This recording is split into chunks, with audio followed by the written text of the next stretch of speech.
हवेत BRT रोडवरील रक्षक चौकातील उड्डाणपुलावरून राजकीय वातावरण तापण्यास सुरुवात झाली आहे.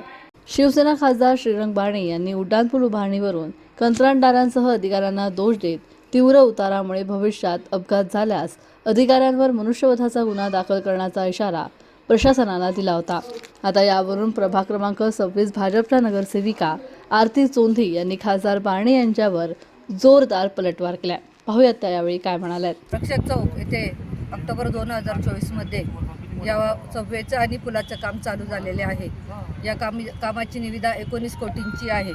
माननीय आमदार शंकरभाऊ जगताप यांच्याबरोबर प्रभागातील कार्यकर्ते व आम्ही वेळोवेळी या पुलाची काम चालू असताना पाहणी केली.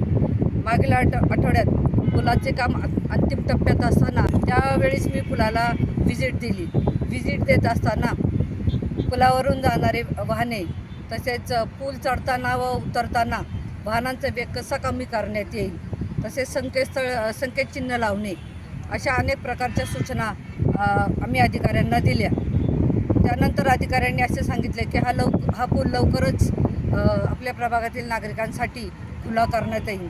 कारण या पुलाचे काम चालू असल्यामुळे विशालनगर व पिंपरी निलखमधील अंतर्गत रस्त्यांवरती खूप लोड येत आहे.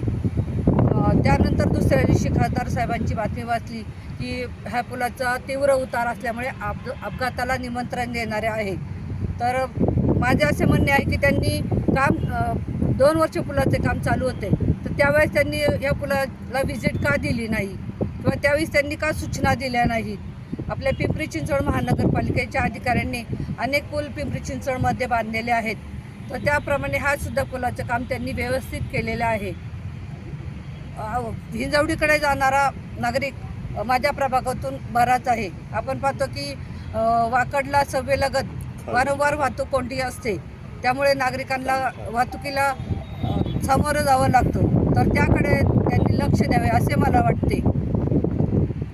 कसबा टेवास्ती बालेवाडीकडे जाणारा पूल पिंपरी चिंचवड महानगरपालिकेकडनं बांधून पूर्ण आहे, पण त्याचं आपल्याला अजूनही उपयोग करता येत नाही. तर त्याप्रमाणे ह्या पुलाचे होऊ नये असे मला वाटते.